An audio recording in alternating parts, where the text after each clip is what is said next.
aglutinogen dan aglutinin. Aglutinogen ini merupakan protein asing atau antigen, sedangkan aglutinin ini adalah zat penolak atau antibodi. Nah, anak-anak tahu nggak sih pada tahun 1990 ada seorang ahli patologi namanya Colin Steiner. Dia itu menemukan perbedaan antara aglutinogen dengan aglutinin. Nah, perbedaannya ini yaitu terdapat pada letaknya, di mana aglutinogen ini terletak pada eritrosit, sedangkan aglutinin atau yang kita sebut antibodi tadi itu terletak pada plasma darah.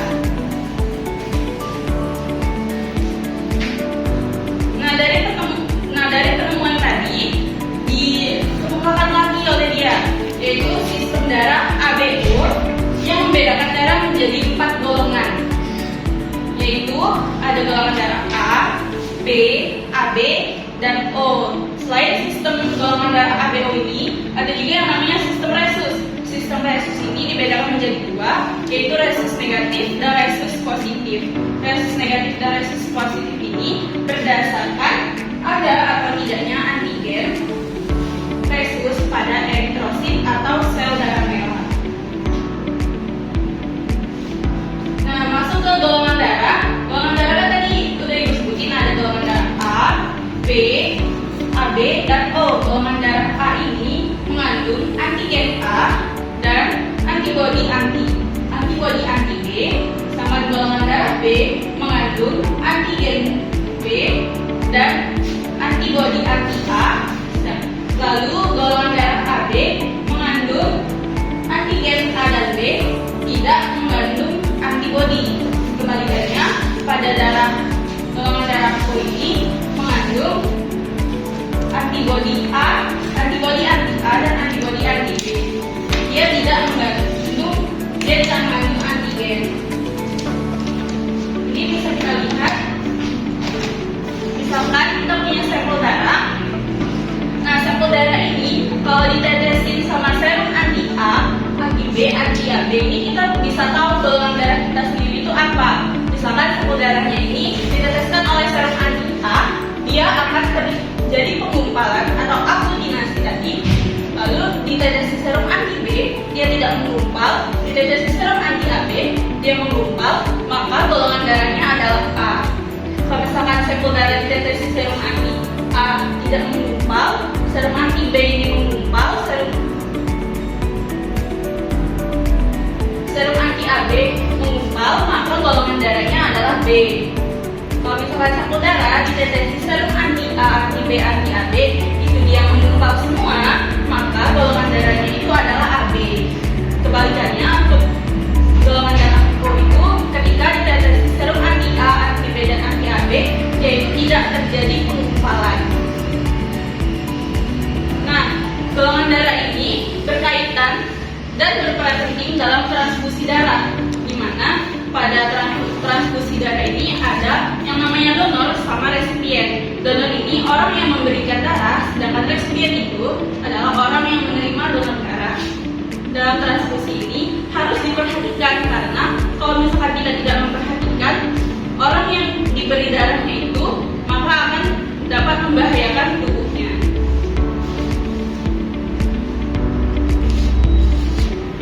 Ini bisa kita lihat pada transfusi darah. Golongan darah A hanya bisa menerima donor dari golongan darah A dan golongan darah O.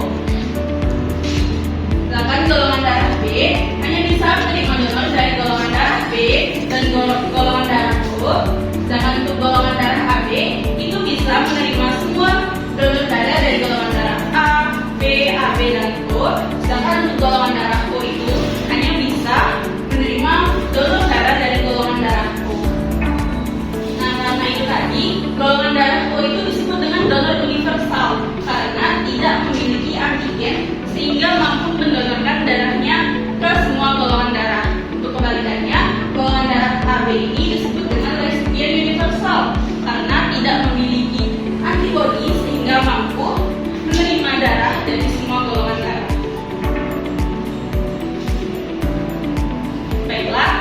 tadi penjelasan dari Ibu mengenai golongan darah.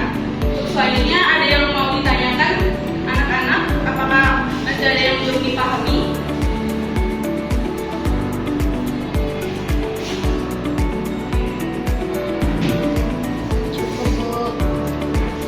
Nah, untuk selanjutnya Ibu mau kasih kalian KPD itu dikerjakan, tapi kalian membentuk kelompok dulu menjadi 2 kelompok. Baik, Bu.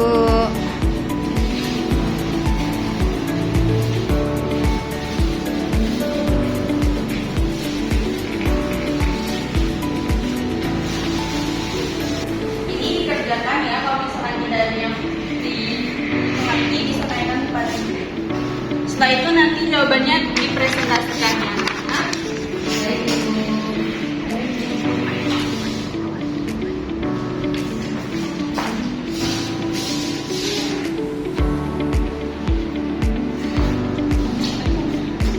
kelompok 1 ada yang tidak dimengerti.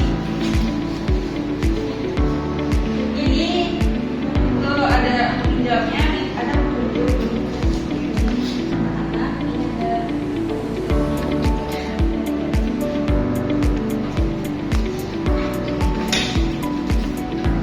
Untuk kelompok 2 ada yang tidak dimengerti.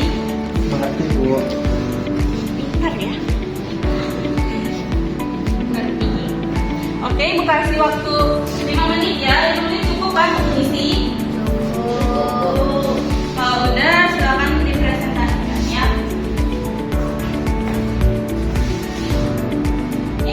Untuk kelompok 1 boleh dipresentasikan hasil jawabannya.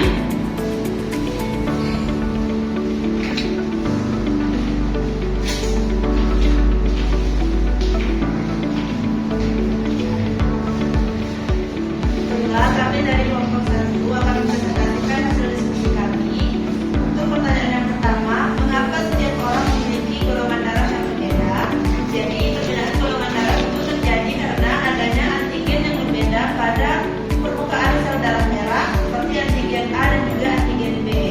Nah, kemudian untuk pertanyaan yang kedua, apa yang terjadi jika seseorang itu menerima transfusi darah dari golongan darah yang berbeda? Jadi, ketidakcocokan golongan darah saat transfusi darah dapat menyebabkan sel darah merah itu rusak atau pecah di dalam tubuh. Sekian, terima kasih. Baik, terima kasih kelompok 1.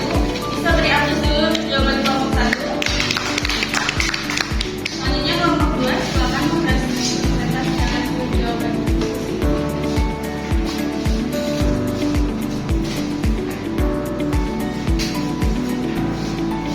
Baik, kami dari kelompok 2 menyampaikan hasil diskusi kami. Untuk pertanyaan nomor 1, mengapa setiap orang memiliki golongan darah yang berbeda? Nah, golongan darah seseorang ditentukan oleh faktor keturunan sehingga setiap individu dapat memiliki jenis golongan darah yang berbeda.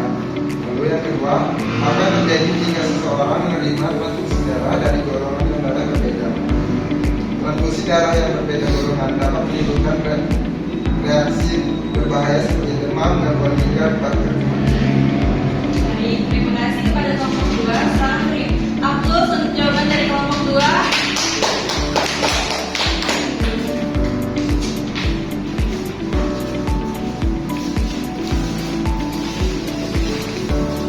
Baiklah, selanjutnya ada anak yang bisa bantu Ibu untuk membuat kesimpulan dari pembelajaran kita hari ini. Silakan, Mutia. Jadi kesimpulan dari pembelajaran hari ini, golongan darah itu ditentukan oleh adanya antigen dan antibodi pada darah yang diwariskan dari orang tua. Yang golongan darah memiliki karakteristik yang berbeda sehingga transfusi darah harus dilakukan dengan golongan yang sesuai agar tidak terjadi aglutinasi atau pengumpulan darah yang dapat membahayakan tubuh. Baik, terima kasih Mutia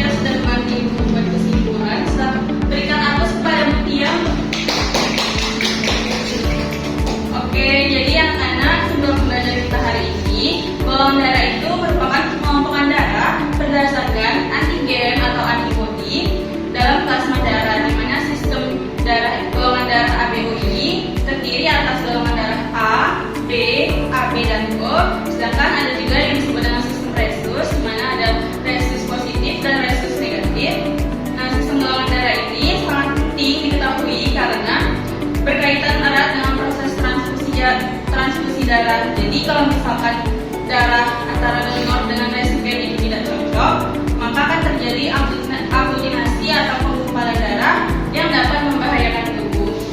Baiklah, sekian materi pembelajaran kita hari ini. Untuk materi pembelajaran minggu depan itu kita akan membahas tentang mekanisme peredaran darah. Silakan Anda pahami terlebih dahulu, karena minggu depan akan Ibu tanya. Baik, kepada ketua kelas silakan bikin doa untuk